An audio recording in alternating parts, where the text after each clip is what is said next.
Algumas casas guardam segredos e outras guardam algo muito pior. Casos esquecidos, sussurros na escuridão e presenças que nunca deveriam ser despertadas. Apague a luz, coloque seus fones e muito cuidado, porque algo pode estar te observando. Olá, caçadores! Eu sou a Day Helsing. Sejam muito bem-vindos para passar medo comigo na coletânea de Casas Assombradas. Mas antes eu tenho aqui um agradecimento para fazer para vocês. Já somos mais de 50 caçadores. E, gente, eu sei que vocês vão pensar, nossa, só 50? Primeiro que é mais de 50, não é 50. E segundo que, gente, bota 50 pessoas numa sala para você discursar. É muito difícil falar para 50 pessoas, e eu sei por experiência própria, porque já tive essa oportunidade de falar. Então aqui, ó, um beijo para cada um de vocês que se inscreveu no canal, que comentaram. A gente teve, assim, muitos comentários aqui no canal essa semana. Eu tô amando, tô respondendo a cada um de vocês. E vamos para nossa coletânea. Só queria deixar mesmo esse agradecimento. Muito obrigada e sejam muito bem-vindos. Aí já tô esperando uma comemoração muito maior. Mas esses 50, assim, ó, já tocaram muito aqui em mim, porque os primeiros são os mais difíceis. Então, ó, mais um beijo e vamos pra coletânea. Caçadores de relatos.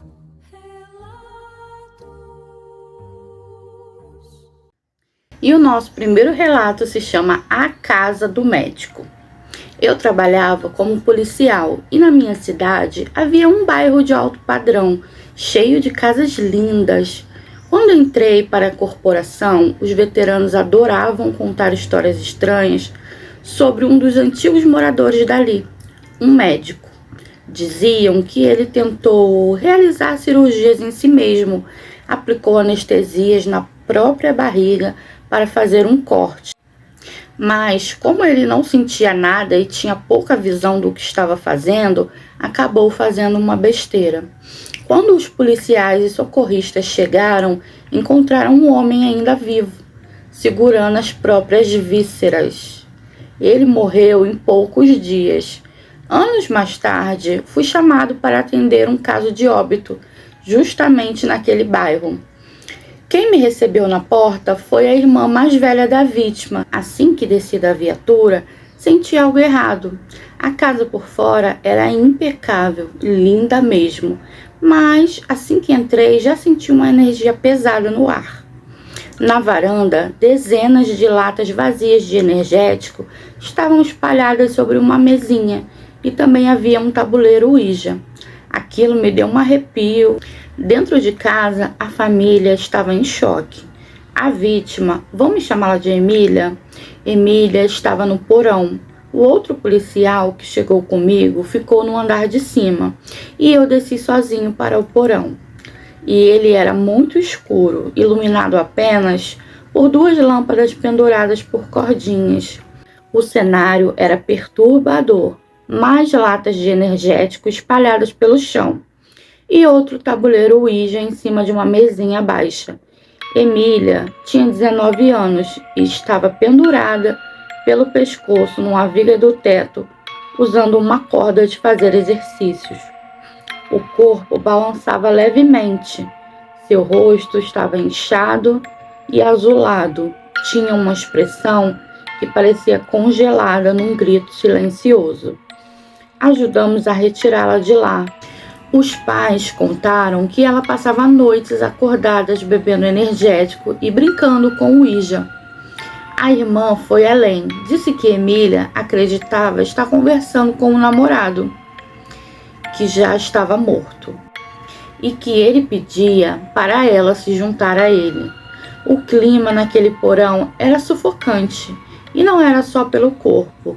Eu já vi muitas mortes, mas aquela cena me deixou marcado, posso dizer assim. 2 semanas depois, no mesmo dia da morte dela, eu atendi um acidente de carro horrível. Um conversível destruído após um capotamento. A mulher no banco do motorista estava com o pescoço quebrado e a cabeça virada para trás de uma forma inacreditável. A uns 8 metros do carro, o passageiro tinha a parte de cima do crânio arrancada e estava estirado no asfalto. Quando peguei os documentos para identificação, percebi junto com outro policial que os mortos eram os pais de Emília, mortos exatamente 14 dias após o óbito da filha. Tive que dar a notícia à irmã mais velha dela. Ela herdou a casa e o seguro e vendeu tudo e se mudou para tentar recomeçar. Mas, um mês depois, enquanto corria no bairro Novo, foi atropelada. Ficou semanas em coma e também veio a óbito. Sabe o médico do início da história? Era naquela mesma casa que ele morava, a mesma onde a Emília tirou a própria vida. Não sei se tudo isso foi uma coincidência ou se a casa tem algum tipo de maldição, ou se ele abriu algo que nunca deveria ter sido aberto. Só sei que há algum tempo deixei a polícia e me mudei de estado. Nunca mais passei perto daquela casa ou perto daquele lugar. E espero nunca mais passar. Gente, já começamos assim com o relato, ó, lá em cima. Realmente isso aqui é um caso que foi enviado. Uma pessoa que conta, né, que trabalhava como policial e viveu tudo isso nessa mesma casa.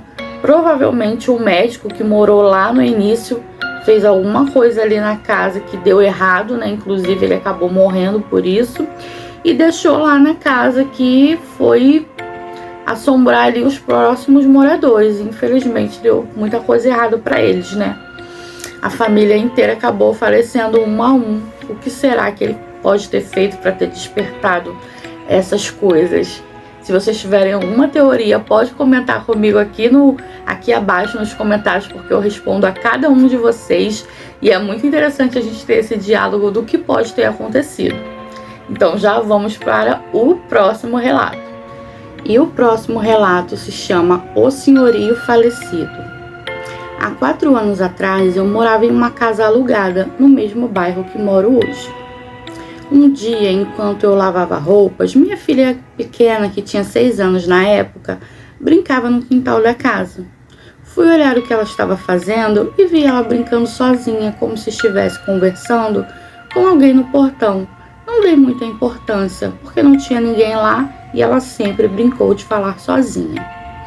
Mais tarde, quando estávamos jantando, ela me falou: "Mamãe, o dono da casa veio conversar comigo e ele pediu para a gente sair da casa dele, porque ele não queria ninguém morando aqui." Ela me descreveu como esse homem era, porque eu insisti na conversa e perguntei. Ela me disse que ele era um homem gordo, alto, barbudo, moreno e com cabelos brancos e cacheados, e tinha uma cicatriz na testa, que tentava cobrir com o cabelo. Fiquei assustada, pois a dona da casa morava ao lado e, pelo que eu sabia, morava apenas ela e a filha. Esperei a mulher chegar e fui falar com ela, pois aluguei a casa direto com ela. Então, por que ela mandaria um homem falar com a minha filha e não comigo? Quando falei com ela, ela não sabia me explicar o que aconteceu, porque não mandou ninguém falar, muito menos com a minha filha. Descrevi o homem exatamente como minha filha havia me dito, e na hora fiquei sem reação ao ver as duas chorando, a dona e a sua filha. Na mesma hora, minha filha viu uma foto na estante e disse assim: "Olha, mamãe, foi esse homem que veio falar comigo, mas na foto ele não tem um machucado na testa." Foi aí que ela me falou que aquele homem era o marido dela, que faleceu há 2 anos em um acidente de bicicleta. Bateu a cabeça e teve traumatismo craniano. Quase morri de medo e em poucos dias achei outra casa, me mudei e nunca esqueci do que aconteceu ali. Mas, para deixar bem explicadinho, a dona da casa terminou me contando que eles tinham 2 casas, uma ao lado da outra, e que quando seu marido era vivo, eles moravam nessa onde eu morava hoje. Foi então exatamente por isso que ele falou que a casa era dele, né? Porque eles moravam desse lado. Provavelmente quando houve acidente, a esposa se mudou com a filha para outra casa e ele não queria ninguém morando lá. Tadinha da criança, né? Que passou por esse susto todo. Mas foi assim, uma coisa. Provavelmente ele não falou direitinho, porque ela não teve medo, não chorou, não ficou desesperada. Foi aí um contato com o falecido, né? E o nosso próximo relato se chama O Barulho na Cozinha. Se alguém me dissesse há uns 2 anos atrás, eu ia rir, porque sempre fui o mais cético do mundo. Mas as coisas mudaram quando me mudei para aquele casarão antigo. O aluguel era barato e isso já devia ter sido o meu primeiro alerta. Tudo começou muito sutil, devagarzinho mesmo. Eu estava na sala trabalhando de madrugada e ouvi um barulho clássico de uma colher batendo na borda de uma xícara. Sabe aquele barulhinho quando a gente mexe o café? No começo pensei que fosse o vizinho, mas achei esquisito conseguir ouvir o barulho de uma colher batendo numa xícara na casa do vizinho. Mas a casa também não era tão próxima uma da outra. Esqueci, deixei pra lá. Pensei que fosse só cansaço mesmo. Em outra noite, o barulho foi mais forte. Parecia que alguém estava guardando louças com pressa. Tomei coragem, peguei o meu celular, liguei a lanterna e fui até a cozinha. Nada, estava tudo no lugar. Voltei para o quarto, fechei a porta e tentei dormir. 5 minutos depois, estava ouvindo um estrondo que parecia que um armário inteiro tinha caído abaixo. Corri para lá. Quando acendi a luz da cozinha, todas as panelas e pratos estavam perfeitamente empilhados no chão, no centro do cômodo, sem nenhum arranhão. E o pior não foi isso. O ar da cozinha estava tão frio que eu conseguia ver a minha própria respiração. Em pleno verão. Entreguei as chaves na mesma semana, perdi o depósito, mas ganhei a minha paz. Gente, como assim? Como assim todas as louças devidamente empilhadinhas, arrumadas no centro da cozinha? Uma coisa assim de filme, né? E o próximo se chama O Quarto dos Fundos. Minha família comprou um sítio no interior para passar os finais de semana. A casa era linda, tinha um estilo colonial, tinha um quartinho nos fundos que ficava perto da lavanderia e que a gente sempre mantinha trancado. O antigo dono disse que guardava ferramentas velhas lá e que tinha perdido a chave. No primeiro mês, tudo bem, até que meu cachorro, que era um golden, que costumava ser super dócil, bem silencioso, começou a passar a noite sentado em frente à porta daquele quartinho. Ele não latia, ele ficava lá choramingando, com um focinho colado na fresta do chão. Aquele espacinho entre a porta e o chão, né? Colado na fresta do chão, como se estivesse conversando com alguém que estivesse lá dentro. Ficava ali espiando. Uma tarde eu estava sozinha em casa e decidi dar um fim nisso. Peguei um pé de cabra e arrombei aquela fechadura.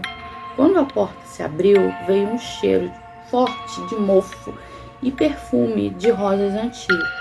O quarto estava completamente vazio, exceto por uma cadeira de balanço de madeira.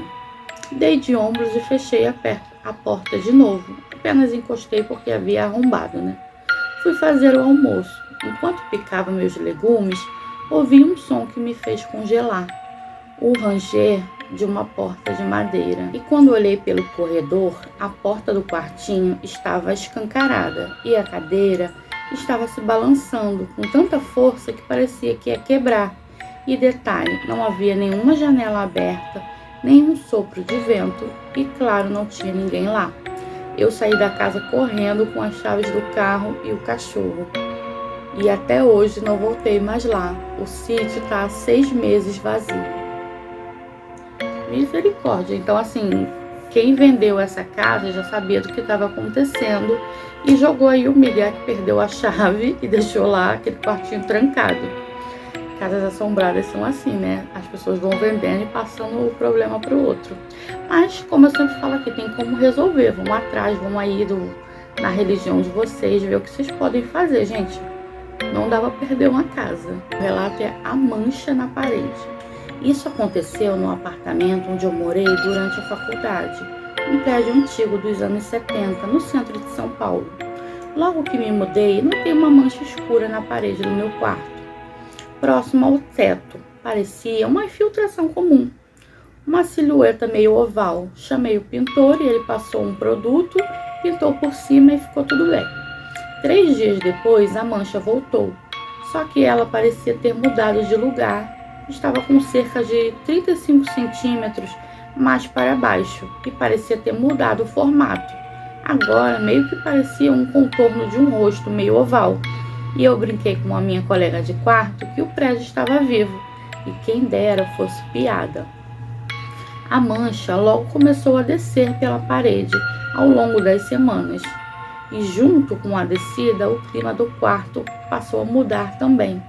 Eu comecei a ter paralisia do sono quase todas as noites. Eu acordava e não conseguia me mexer e sentia uma presença sufocante ao lado da minha cama. No final, a noite final foi em um domingo. Acordei travada na cama com aquela sensação de pânico. Meus olhos foram direto para a parede e a mancha não estava mais lá. Senti, então, um peso afundar no meu colchão, exatamente atrás de mim. Um calor desconfortável na minha nuca e uma voz que parecia vir de dentro da minha cabeça, mas com um tom áspero sussurrou: "Obrigada por me deixar entrar." Quando recuperei os movimentos, passei o resto da noite na recepção do prédio com o porteiro e comecei a perguntar para ele se ele sabia de algo. E ele não soube me contar. Então, não consegui mais permanecer naquele apartamento. Me mudei o mais rápido possível e nunca mais deixei a minha cama encostada em nenhuma parede. Nossa, esse aqui também foi muito, muito assustador, porque é um relato assim que me pega bastante. Eu acho que pode ter acontecido, apesar que eu acredito em tudo, tá, gente? Pouquíssimos relatos eu olho e falo, ai, fantasia. Não, eu realmente acredito nos relatos que eu trago aqui. E esse aqui me deixou passando medo. Eu espero que vocês tenham gostado e passado muito medo comigo. Mais uma vez eu vou agradecer a cada um de vocês que se inscreveu no canal essa semana. E se por acaso você ainda não é inscrito, se inscreva. Se tem um relato, me mande aqui nesse e-mail que está passando aqui abaixo. Não saia do vídeo sem curtir, porque isso ajuda muito o canal. E também ajuda o YouTube a entender que vocês gostam dessa temática e notificar vocês sempre que tiver vídeo novo. Então, ó, um beijo e até o próximo vídeo.